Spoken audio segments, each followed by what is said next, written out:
अस्सलाम वालेकुम स्टूडेंट्स। हमने लास्ट लेक्चर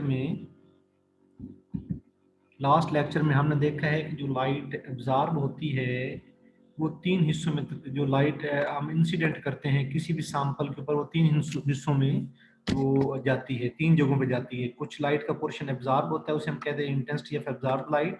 कुछ ट्रांसमिट होती है, उसे कहते हैं इंटेंसिटी ऑफ ट्रांसमिटेड। और कुछ जो है वो रिफ्लेक्ट होती है, उसे कहते हैं इंटेंसिटी ऑफ रिफ्लेक्टेड लाइट।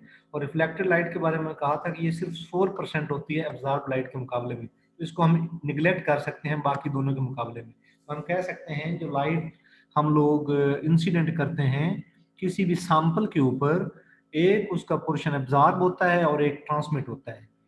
अब बोगिर नाम का एक साइंटिस्ट है जिसने एब्जॉर्प्शन ऑफ लाइट जो है वो थिकनेस के साथ स्टडी किया कि थिकनेस बढ़ाते जाए तो एब्जॉर्प्शन ऑफ लाइट के साथ क्या होता है। लेकिन जो लैम्बर्ट है, क्रेडिट उसको मतलब बोजर ने इस पे एक्सपेरिमेंट किए, लेकिन जो रिपोर्ट किया वो लैम्बर्ट ने किया। जो आजकल आप लैम्बर्ट लॉ के तौर पे जानते हैं कि थिकनेस बढ़ने के साथ जो डिक्रीज इन लाइट इंटेंसिटी है, लाइट इंटेंसिटी में इतना ज़्यादा डिक्रीज आता है जितनी ज़्यादा थिकनेस हो। थिकनेस के साथ वो डायरेक्टली प्रोपोर्शनल है, डिक्रीज इन लाइट इंटेंसिटी। इसी तरह जो ये तो थिकनेस के साथ रिलेशनशिप है। उसके बाद जो बेयर है उसने यही जो decrease in light intensity with thickness है कि थिकनेस जितनी ज़्यादा होती जाएगी, जो लाइट की इंटेंसिटी में डिक्रीज इतना ज़्यादा होता जाएगा। जो बेयर है उसने ये लॉ जो है वो एक्सटेंड किया कंसंट्रेशन के लिए, और कहा कि लाइट इंटेंसिटी में इतना ज़्यादा डिक्रीज आएगा कंसंट्रेशन जितनी ज़्यादा होगी। और एक और बात, तीसरी बात जो मैंने आप लोगों को ये बताई थी वो ये थी कि जो लाइट इंटेंसिटी में जो डिक्रीज है वो इंसिडेंट लाइट इंटेंसिटी के भी डायरेक्टली प्रोपोर्शनल है। आपको याद होगा तो मैंने आप लोगों को ये बताया लास्ट लेक्चर में कि अगर 10 में से जो है वो 7 अगर ट्रांसमिट होते हैं तो 20 में से 14 ट्रांसमिट होंगे और 30 में से 21 ट्रांसमिट होंगे। तो जो जो आई बढ़ता जाएगा, जो लाइट इंटेंसिटी में डिक्रीज है वो ज्यादा होता जाएगा। तो ये तीन चीजें जो है हमने पढ़ी हैं। तो उसके बाद हम लोग ने बेयर्स लॉ जो है उसकी मैथमेटिकल फॉर्म हम लोग कर रहे थे, और बेयर्स लॉ में ये उसका ये डेफिनेशन है, when a beam of light is allowed to pass through a transparent medium the rate of decrease of intensity with thickness. तो ये जो है डिक्रीज इन इंटेंसिटी है, माइनस की साइन डिक्रीज को शो करती है, और ये डी आई है decrease in intensity. Minus D I mean decrease in intensity with thickness. ये decrease in intensity with thickness is directly proportional to intensity of light. तो इसको आप कैसे पढ़ेंगे? ये है decrease in intensity of light with thickness is inversely directly proportional to intensity of light. जो भी मैं बात कर रहा था कि अगर जो intensity of light mean number of radiation falling, अगर 10 रेडिएशन फॉल कर रही हैं तो 10 में से 7 जो है ट्रांसमिट हो जाएंगी और 3 एब्जॉर्ब हो जाएंगी। तो फाइनल में से इनिशियल यानी 7 ट्रांसमिट हुई हैं और 10 आपने इंसिडेंट की हैं। 7 माइनस 10 तो -3 आ गया। 20 में से कितनी आप लोगों के पास एब्जॉर्ब होती हैं? 20 में से 14 ट्रांसमिट होती हैं। तो फाइनल में से इनिशियल माइनस करें, -6 आ गया। 14 माइनस 20। इसी तरह जो 30 है, 30 अगर रेडिएशन आप डालते हैं तो उसमें से 21 रेडिएशन आगे गुजरती है। 21 माइनस 30 -9 हो गया। तो आप लोग देख रहे हैं जो जो इंटेंसिटी ऑफ इंसिडेंट लाइट बढ़ती जा रही है, जो डी आई है वो भी बढ़ता जा रहा है। ये लाइट की इंटेंसिटी में जो डिक्रीज है वो भी बढ़ता जा रहा है। यही बात यहाँ लिखी है कि लाइट की इंटेंसिटी में जो डिक्रीज है वो बढ़ता जा रहा है, जो जो इंटेंसिटी ऑफ लाइट जो है वो ज्यादा होती जा रही है। तो लाइट की इंटेंसिटी में जो डिक्रीज है वो बढ़ता जा रहा है। ये पिछले लेक्चर में हम लोग कर चुके हैं। और उसके बाद हम लोगों ने क्या किया है, उसके बाद -di/dt। अब इसको आप इंटीग्रेट करें तो di/i है, जो i है इसके ऊपर जो है वो उसका डिफरेंशियल मौजूद है, तो उसको इंटीग्रेट करते हुए नेचुरल लॉग ऑफ i आएगा। एक तरीका तो ये है कि आप लोग इसको ये इनडेफिनिट इंटीग्रल लें जिसमें वैल्यूज ना पुट की हुई। तो जब इसको इंटीग्रेट करेंगे तो कांस्टेंट ऑफ इंटीग्रेशन आएगा। कांस्टेंट ऑफ इंटीग्रेशन की वैल्यू कैसे मालूम करते हैं? बाउंड्री कंडीशन पुट करके। और बाउंड्री कंडीशन क्या होती है कि जब टाइम जीरो है, थिकनेस सॉरी, जब थिकनेस जीरो होती है तो आई जो है आई नॉट इक्वल है। ये बाउंड्री कंडीशन, ये आप यहाँ पुट करें, टी की जगह थिकनेस की जगह 0 पुट करें, आई की जगह आई नॉट पुट करें, तो आपके पास क्या आ गया, C is equal to natural log I not.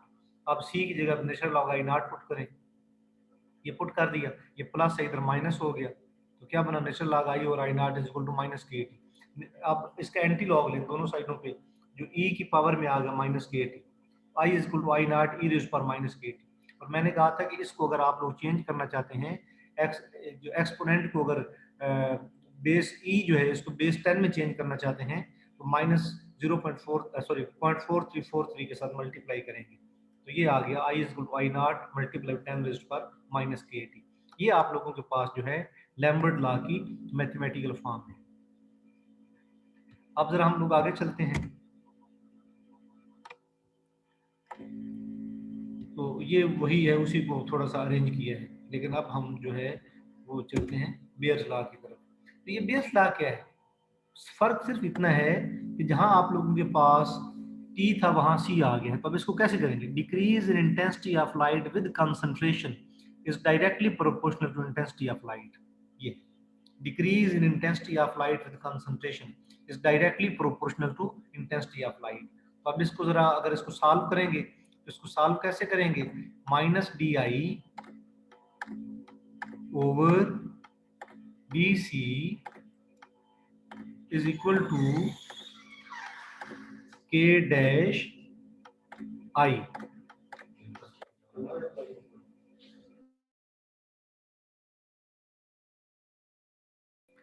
तो अब इसमें हमने कांस्टेंट, ये कांस्टेंट ऑफ प्रोपोर्शनैलिटी है, अब हम इसको क्या करेंगे, अब इसको जरा आप लोग इसको रीअरेंज करें, minus D I over I is equal to k dash into c, और अब आप इसको इंटीग्रेट करें। जब आप इंटीग्रेट करेंगे, आई का डेरिवेटिव ऊपर मौजूद है, ये क्या बनेगा, ये बनेगा minus natural log of I is equal to, यहां क्या बना, k prime c plus constant of integration, आप कांस्टेंट ऑफ इंटीग्रेशन को ए कह लेते हैं। अब अगर आप लोग कांस्टेंट ऑफ इंटीग्रेशन की वैल्यू मालूम करना चाहते हैं, तो आप लोग बाउंड्री कंडीशन अप्लाई करें। बाउंड्री कंडीशन क्या है, जब किसी भी सोल्यूशन की कंसंट्रेशन 0 हो, मतलब सारा सॉल्वेंट मौजूद हो, तो सोल्यूट मौजूद हो ही ना उसमें, तो जो इंटेंसिटी ऑफ लाइट है वो I is equal to I nought, यानी सारी की सारी लाइट ट्रांसमिट हो जाएगी। कीप इन माइंड, ये आई जो है वो ट्रांसमिटेड लाइट की इंटेंसिटी है, और ये इंसिडेंट लाइट की इंटेंसिटी है। क्योंकि सल्यूट मौजूद ही नहीं है, तो सारी की सारी लाइट ट्रांसमिट हो जाएगी, तो ये बाउंड्री कंडीशन है। अब यहाँ आप पुट करें, तो ये क्या बनेगा, ये बनेगा माइनस नेचुरल लॉग ऑफ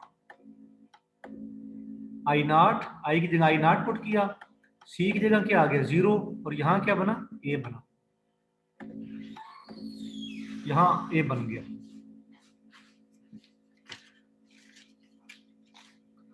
तो यहाँ पे हमारे पास ए बना। अब हम लोग क्या करेंगे, इस ए की वैल्यू आप लोग यहाँ पुट करें, क्या बना, minus natural log of I is equal to k dash c minus natural log of I naught. अब ये जो minus natural log of I naught है,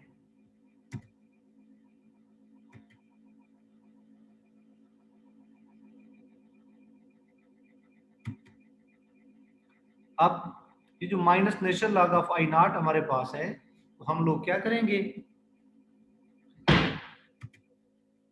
आप इसमें ये करें कि आप लोग इस माइनस के साथ मल्टीप्लाई कर दें। पहले हमको ये माइनस इस साइड पे लेके आ जाना चाहिए था, लेकिन चलें अब भी हम इसको अरेंज कर लेते हैं। तो ये क्या बना, ये बना minus natural log of I naught plus natural log of I is equal to minus k dash सी।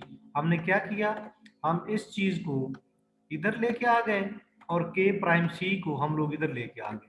अब इसको जरा अरेंज करिए, क्या बना, ये बना natural log of I over I not, जिसके साथ प्लस है वो पहले ऊपर आएगा, जिसके साथ माइनस हो नीचे, is equal to minus k dash सी। अब नेचुरल लॉग को खत्म करने के लिए हम क्या करेंगे, हम लोग दोनों साइड पे क्या लेंगे, एक्सपोनेंट ले लेंगे, एंटी लॉग ले लेंगे। जब एंटी लॉग ले लेंगे तो ये हमारे पास क्या बनेगा, ई raised power minus k dash सी, ये बन गया, यहाँ तक ये बन गया। और उसके बाद आपको पता है बेस ई को बेस 10 में चेंज करते हैं तो क्या करेंगे, माइनस 0.4343 के डैश सी। और फिर हमने जो पीछे किया है उसको इसके साथ कंबाइन कर दिया, जो थिकनेस है, जो थिकनेस को इसके साथ कंबाइन किया। थिकनेस वाली इक्वेशन हमारे पास क्या आई है, थिकनेस वाली इक्वेशन हमारे पास थी I is equal to I naught 10 raised power minus 0.4343 k T, ये थिकनेस वाली थी। और अब इसको हमने क्या किया, और फिर इसको एक और कांस्टेंट कैपिटल के से पुट कर दिया था हमने, तो क्या बना था, आई नॉट 10 रेज्ड पावर माइनस के टी। अब हमने इसको इसके साथ पुट कर दिया, इसके के प्राइम सी के साथ, कांस्टेंट को उसके साथ मिक्स कर दिया ये चीज, और फिर हमने इन दोनों को कंबाइन कर दिया, सी और टी मल्टीप्लाई हो गए, और ये चीज जो है सी और टी मल्टीप्लाई, और यहाँ के और के डैश जो है हमारे पास ये ए बन गया। तो ये कंबाइन करके बन गया 10 raised power minus a c t. I naught इधर मल्टीप्लाई है, यहाँ डिवाइड हो गया, आई नॉट और I is 10 raised power a c t. और उसके बाद अगर आप लोग नेचुरल लॉग कॉमन लॉगरिथम लेंगे, लॉग लेंगे तो इधर लॉग लेंगे तो क्या बनेगा, इस साइड पे लॉग लें, बना log I naught over I is equal to log 10 raised power a c t. Log के बाद जो बेस है उसकी बेस की पावर जो है लॉग से पहले आ जाएगी, तो क्या बना ए सी टी लॉग 10। और आपको पता है कि लॉग 10 जो है वो 1 होता है, लॉग 10 जो है 1 होता है, तो हमारे पास लॉग आई नॉट और I is equal to a c t, ये बन गया। तो लॉग आई नॉट और आई को एब्जॉर्बेंस भी कहते हैं, इसको एब्जॉर्बेंस भी कहते हैं, लॉग आई नॉट और आई इज इक्वल, ये जो कंबाइंड लॉ है इसको कहते हैं बेयर लैम्बर्ट लॉ। ये एक इक्वेशन है कलरीमीटर और स्पेक्ट्रोफोटोमीटर के लिए। और आप लोग याद रखें कि अगर हम लोग ये जो कंसंट्रेशन है इसको मोल पर डेसीमीटर क्यूब में लें और थिकनेस जो है उसको 1 सेंटीमीटर लें, सेंटीमीटर में लें, तो ये जो ए है इसकी जगह पे एप्सिलॉन आ जाता है, ये ई लिखा लेकिन ये एप्सिलॉन, एप्सिलॉन आ जाता है, जिसको कहते हैं मोलर अब्जॉर्प्टिविटी और एक्सटेंशन कोएफिशिएंट इसको बोलते हैं। तो बेयर लैम्बर्ट लॉ को कंबाइन करने से हमारे पास ये इक्वेशन आई, बेयर लैम्बर्ट लॉ को कंबाइन करने से। अच्छा, ये इक्वेशन एक और तरीके से भी ड्राइव की जा सकती है, मैं आप लोगों को वो तरीका भी बताता हूँ जिस एक और तरीके से ड्राइव की जा सकती है। मैंने आपको शुरू में बताया है कि बेयर लॉ क्या है, decrease in intensity is directly proportional to thickness, ये लैम्बर्ट लॉ है। बेयर लॉ क्या है, decrease in intensity is directly proportional to concentration, decrease in intensity is directly proportional to incident light, इसके directly proportional है। हम लोग क्या करेंगे, इन सारों को कंबाइन कर दें, माइनस डी आई, इसको कंबाइन करें, क्या बनेगा, आई सी और क्या बना टी, इन सबको कंबाइन कर दिया, और minus D I is equal to k I सी और टी। अब आप क्या करें, ये minus D I divided by I, ये आई को इधर नीचे लेके आ गए, और यहाँ पे क्या बना, के आई सी और टी, ये बना। और जब आप इसको इंटीग्रेट करेंगे तो जाहिर है ये जो अगर ये डिक्रीज है तो यहाँ डी सी और डी टी बनेगा। जब आप लोग इसको इंटीग्रेट करेंगे तो ये जो आप लोगों के पास है, ये आप लोगों के पास natural log of I is equal to k c T minus के सी टी, ये आप लोगों के पास आ गई। इस तरीके से भी इसको किया जा सकता है। और एक इंपॉर्टेंट बात, ये जो ए है इसको रिप्लेस किससे करते हैं, ए को रिप्लेस कर देते हैं एप्सिलॉन से, अगर कंसंट्रेशन मोल पर डेसीमीटर क्यूब में लिया जाए और थिकनेस जो है वो सेंटीमीटर में लिया जाए, तो ये इसको रिप्लेस कर देते हैं। अब बड़ी इंपॉर्टेंट एक दो बातें हैं। पहली बात ये है कि ए और टी के दरमियान क्या रिलेशनशिप है। तो आप लोग याद रखें कि अभी हमने देखा a is equal to epsilon c t, और a absorbance log I naught over I की इक्वल है, और log 1 ओवर टी जो है। और एक और बात, जो आप लोगों के पास ट्रांसमिटेंस है, ट्रांसमिटेंस क्या होती है, ट्रांसमिटेंस होती है आई ओवर आई नॉट, इसको ट्रांसमिटेंस बोलते हैं। आई ओवर आई नॉट को ट्रांसमिटेंस कहते हैं, आई ओवर आई नॉट को ट्रांसमिटेंस कहते हैं, यानी कितनी लाइट इंसिडेंट हुई और कितनी आगे गुजर गई, ये ट्रांसमिटेंस, ट्रांसमिटेड लाइट इसको कहते हैं। अब आई और आई नॉट, और इस तरह अगर हम इसको उल्टा दें, इसको उल्टाने से क्या बनेगा, इसको उल्टाने से बनेगा I naught over I naught over I बनेगा, और ये इक्वल आ गया 1 ओवर टी की। तो यही काम हमने यहाँ किया, आई नॉट ओवर आई की जगह पे 1 ओवर टी पुट कर दिया। तो इस तरह रिलेशनशिप पे absorbance minus log of T की इक्वल है, एब्जॉर्बेंस जो है माइनस लॉग ऑफ ट्रांसमिटेंस की इक्वल है। ये देखें, ये रिलेशनशिप हो गया ए और टी के दरमियान। और अभी absorbance is equal to epsilon c t, जहाँ एप्सिलॉन क्या है, A over c t. Epsilon को डिफाइन करने का तरीका जो है वो देखें जरा। अगर किसी सोल्यूशन की कंसंट्रेशन 1 मोल पर डेसीमीटर क्यूब हो और थिकनेस 1 सेंटीमीटर हो, उस सोल्यूशन जो है उस वो जितना एब्जॉर्ब करता है उसको हम कहते हैं एप्सिलॉन। सपोज हमारे पास ये एक सोल्यूशन है, यहाँ पे इस कीवर्ड के अंदर एक सोल्यूशन पड़ा है, इस सोल्यूशन की कंसंट्रेशन अगर 1 मोल पर डेसीमीटर क्यूब है और इसकी जो थिकनेस है वो 1 सेंटीमीटर है, तो ये सैंपल जितनी इंटेंसिटी एब्जॉर्ब करेगा उसको हम कहते हैं जी एप्सिलॉन। तो एप्सिलॉन को डिफाइन करना है, इसका मतलब है एप्सिलॉन दरअसल एब्जॉर्बेंस ही है, एप्सिलॉन दरअसल एब्जॉर्बेंस ही है। अगर मैं आपसे पूछूं कि किसी भी सैंपल के लिए आप लोग मोलर एक्सटिंक्शन कोएफिशिएंट या ये कांस्टेंट कैसे फाइंड करते हैं, तो आप लोग कहेंगे उस चीज का एक मोलर सॉल्यूशन बनाएं और उसकी लेंथ 1 सेंटीमीटर रखें, जितना वो एब्जॉर्ब करेगा उसको मोलर एक्सटिंक्शन कोएफिशिएंट बोलते हैं। एक और बात जो याद रखने की वो ये है कि चूंकि कीवेट 1 सेंटीमीटर की होती है जो रखते हैं हम उसके अंदर, तो वो 1 सेंटीमीटर कीवेट के अंदर किसी भी चीज का एक मोलर सॉल्यूशन रखें, जितना वो एब्जॉर्ब करेगा उसी को हम मोलर एक्सटिंक्शन कोएफिशिएंट कहते हैं। अगर किसी सोल्यूशन के अंदर एक से ज्यादा एब्जॉर्बिंग सब्सटेंसेस मौजूद हों, तो हर सब्सटेंस पे अलग-अलग ये लॉ अप्लाई होगा। सपोज पोटेशियम डाइक्रोमेट भी है, पोटेशियम परमैंगनेट भी है, तो ये अलग-अलग अप्लाई होगा। पोटेशियम डाइक्रोमेट का एप्सिलॉन 1 होगा, उसकी कंसंट्रेशन C1 होगी, तो थिकनेस तो 1 सेंटीमीटर ही है। इसी तरह पोटेशियम परमैंगनेट के लिए एप्सिलॉन 2 और C2 और T2, इस तरह हम इसको कंबाइन कर सकते हैं। रिलेशनशिप अब्जॉर्बेंस और ट्रांसमिटेंस के रिलेशनशिप। उसके बाद एक और बड़ी इंपॉर्टेंट चीज, मोलर एब्जॉर्बिविटी और एब्जॉर्बेंस की नेचर क्या है, nature of molar एब्जॉर्बिविटी and absorbance. तो आप लोग याद रखें, जो एब्जॉर्बेंस है ये एक्सटेंसिव प्रॉपर्टी है और मोलर एब्जॉर्बिविटी इंटेंसिव प्रॉपर्टी है।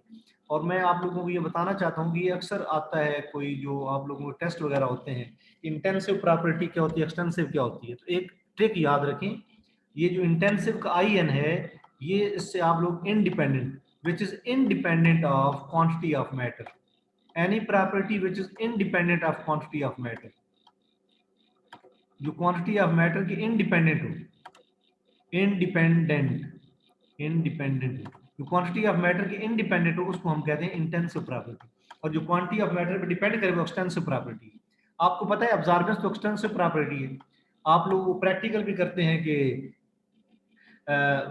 स्पेक्ट्रोफोटोमीटर यूज करके पोटेशियम डाइक्रोमेट के मुख्तलिफ सोल्यूशन के एब्जॉर्बेंस फाइंड करें। तो ज़ाहिर है 1 मोलर सोल्यूशन की एब्जॉर्बेंस कुछ और होती है, 2 मोलर सोल्यूशन की एब्जॉर्बेंस कुछ और होती है, 3 मोलर सोल्यूशन की एब्जॉर्बेंस कुछ और होती है। एब्जॉर्बेंस की वैल्यू यहाँ x है, यहाँ y है, वहाँ यहाँ z है, क्योंकि एब्जॉर्बेंस की वैल्यू जो है वो कंसंट्रेशन के साथ चेंज हो रही है, और कंसंट्रेशन क्या है, ये अमाउंट ऑफ सब्सटेंस ही होता है। एब्जॉर्बेंस क्योंकि कंसंट्रेशन के साथ चेंज हो रही है, तो हम लोग कह सकते हैं कि एब्जॉर्बेंस एक एक्सटेंसिव प्रॉपर्टी है, कंसंट्रेशन के साथ चेंज हो रही होती है, कंसंट्रेशन बढ़ाने से एब्जॉर्बेंस बढ़ती है, जो अमाउंट पे डिपेंड करता है वो एक्सटेंसिव प्रॉपर्टी है। तो एप्सिलॉन भी जो एब्जॉर्बेंस है ना, अभी तो हमने बात की थी कि जब किसी सोल्यूशन की कंसंट्रेशन 1 मोलर लें और उसकी लेंथ 1 सेंटीमीटर लें तो हम एब्जॉर्बेंस को ही एप्सिलॉन कहते हैं। तो फिर ये जो है, तो फिर ये इंटेंसिव क्यों होगी? क्योंकि एब्जॉर्बेंस तो एक्सटेंसिव प्रॉपर्टी है, कंसंट्रेशन बढ़ाने से एब्जॉर्बेंस बढ़ती है, लेकिन एक्सटेंसिव ये एप्सिलॉन इंटेंसिव प्रॉपर्टी कैसे होगी? ये इंटेंसिव इसलिए है, ये अमाउंट ऑफ मैटर पे डिपेंड नहीं करती, उसकी वजह इसमें हमेशा 1 मोल यूज करते हैं, इसमें हमेशा 1 मोल यूज करते हैं, इसका तल्लुक ही 1 मोल से है, तो इसका मतलब ये डिपेंड ही नहीं करती, क्योंकि इंटेंसिव, क्योंकि मैंने कहा है ना कि एप्सिलॉन एब्जॉर्बेंस की वो वैल्यू है जब कंसंट्रेशन 1 मोल हो। तो जब कंसंट्रेशन ही हमने फिक्स कर दी तो एप्सिलॉन, इसका मतलब है किसी भी कंपाउंड के लिए चेंज नहीं होगा, तो हम कह सकते हैं कि एप्सिलॉन एक इंटेंसिव प्रॉपर्टी। एक बड़ी इंपॉर्टेंट बात और जो है वो ये है कि आपको पता है एब्जॉर्बेंस तो वेवलेंथ के साथ चेंज होता है। आप लोग किसी भी चीज का जब ग्राफ ड्रा करते हैं, स्पेक्ट्रम, स्पेक्ट्रोफोटोमीटर स्पेक्ट्रम लेते हैं, स्पेक्ट्रम आपको इस तरह मिलता है वेवलेंथ के साथ, यहाँ पे वेवलेंथ है, वेवलेंथ के साथ स्पेक्ट्रम इस तरह मिलता है, ये एब्जॉर्बेंस है और ये वेवलेंथ है। इसका मतलब है कि वेवलेंथ चेंज होने से एब्जॉर्बेंस की वैल्यू चेंज होती है, यहाँ से क्लियर नजर आ रहा है, इस वेवलेंथ पे एब्जॉर्बेंस की वैल्यू ये है, इस वेवलेंथ पे एब्जॉर्बेंस की वैल्यू ये है, इस वेवलेंथ पे एब्जॉर्बेंस की वैल्यू ये है। तो वेवलेंथ चेंज होने से एब्जॉर्बेंस की वैल्यू चेंज होती रहती है। इसका मतलब है कि जो एब्जॉर्बेंस है ये वेवलेंथ पे डिपेंड करती है। अगर एब्जॉर्बेंस वेवलेंथ पे डिपेंड करती है, एप्सिलॉन भी वेवलेंथ पे डिपेंड करेगा, क्योंकि ये भी तो एक तरह की एब्जॉर्बेंस ही है। आप कहेंगे यहाँ एब्जॉर्बेंस एक्सटेंसिव प्रॉपर्टी थी और एप्सिलॉन इंटेंसिव, लेकिन यहाँ एब्जॉर्बेंस वेवलेंथ पे डिपेंड कर रही है और एप्सिलॉन भी डिपेंड कर रहा है। देखिए वो केस वो था जब एप्सिलॉन जो है वो भी दरअसल एब्जॉर्बेंस ही है, लेकिन चूंकि एप्सिलॉन 1 मोल की एब्जॉर्बेंस है इसलिए क्वांटिटी का तो क्वेश्चन ही नहीं है यहाँ, जबकि एब्जॉर्बेंस क्वांटिटी के साथ चेंज होती है। लेकिन जब हम लोग वेवलेंथ की बात करते हैं तो वेवलेंथ के लिए क्या होता है, वेवलेंथ चेंज करने से जो एब्जॉर्बेंस है वो चेंज होती है। ये आप लोग देख रहे हैं, कोई भी स्पेक्ट्रम आप रिकॉर्ड करते हैं स्पेक्ट्रोफोटोमीटर में तो स्पेक्ट्रम इस शेप का होता है। आप गूगल में किसी भी चीज का स्पेक्ट्रम लिखें, स्पेक्ट्रम आएंगे, यहाँ इस एक्सिस पे वेवलेंथ होगी, इस एक्सिस पे आप लोगों के पास एब्जॉर्बेंस होगी। इसका जो मतलब है कि एब्जॉर्बेंस वेवलेंथ के साथ चेंज होती है, हर वेवलेंथ पे किसी चीज की एब्जॉर्बेंस मुख्तलिफ होती है। और एप्सिलॉन जो है क्योंकि वो भी एक एब्जॉर्बेंस है, वो भी वेवलेंथ पे डिपेंड करता है कि किस वेवलेंथ पे मॉलिक्यूल कितना एब्जॉर्ब करेगा।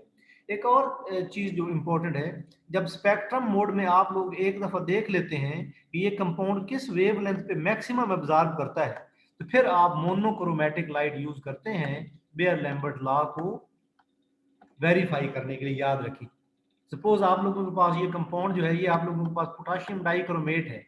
सबसे पहले आप इस पोटाशियम डाइक्रोमेट जब जो कंपाउंड है, सबसे पहले आप लोग इसको स्कैन करेंगे, कहाँ से कहाँ तक, 200 नैनोमीटर से लेके 800 नैनोमीटर तक स्कैन करेंगे। जब आपने एक दफा स्कैन कर लिया तो आपके पास क्या आ गया, आपके पास वो वेवलेंथ आ गई जिस पर एब्जॉर्बेंस मैक्सिमम होती है। जब आप लोगों के पास वो वेवलेंथ आ गई जिसके पास एब्जॉर्बेंस मैक्सिमम होती है, तो अब उसी वेवलेंथ की लाइट आप लोग यूज करेंगे, जिसको हम कहते हैं मोनोक्रोमैटिक लाइट। और बेयर लैम्बर्ट लॉ को आप, अब अगर आप बेयर लैम्बर्ट लॉ जो है उसको आप, या बेयर्स लॉ जो है उसको अगर आप लोग वेरीफाई करना चाहते हैं, अब आप ये वाली पोटेशियम डाइक्रोमेट की 1 मोलर सोल्यूशन है, 2 मोलर सोल्यूशन है, 3 मोलर सोल्यूशन है, अब इनकी एब्जॉर्बेंस फाइंड करने के लिए आप मोनोक्रोमैटिक लाइट यूज करेंगे। कौन सी लाइट? जिस पे एब्जॉर्बेंस मैक्सिमम आई है। पहले स्पेक्ट्रम मोड में करते हैं और वहां पे लैम्डा मैक्स की वैल्यू फाइंड कर लेते हैं कि किस वेवलेंथ पे एब्जॉर्बेंस मैक्सिमम आ गई है। जब एक दफा आप लोगों के पास एब्जॉर्बेंस मैक्सिमम आ जाए, उसके बाद क्या करते हैं, उसके बाद जब एब्जॉर्बेंस एक दफा मैक्सिमम आ जाए, उसके बाद एब्जॉर्बेंस की उसके बाद वेवलेंथ की उस वैल्यू पे आप लोग बेयर्स लॉ को या लैम्बर्ट लॉ जो है उसको आप लोग वेरीफाई करते हैं वेवलेंथ को चेंज किए बगैर। तो ये है nature of molar एब्जॉर्बिविटी, absorbance extensive property, epsilon intensive property, लेकिन दोनों वेवलेंथ पे डिपेंड करती हैं। पहले स्पेक्ट्रम मोड में लैम्डा मैक्स फाइंड करते हैं, जब लैम्डा मैक्स मालूम हो जाता है तो फिर उसी लाइट के ऊपर आप बेयर्स लॉ को वेरीफाई करते हैं। मोनोक्रोमैटिक लाइट में एक वेवलेंथ की लाइट को यूज करके आप वो लॉ जो है उसको वेरीफाई करते हैं।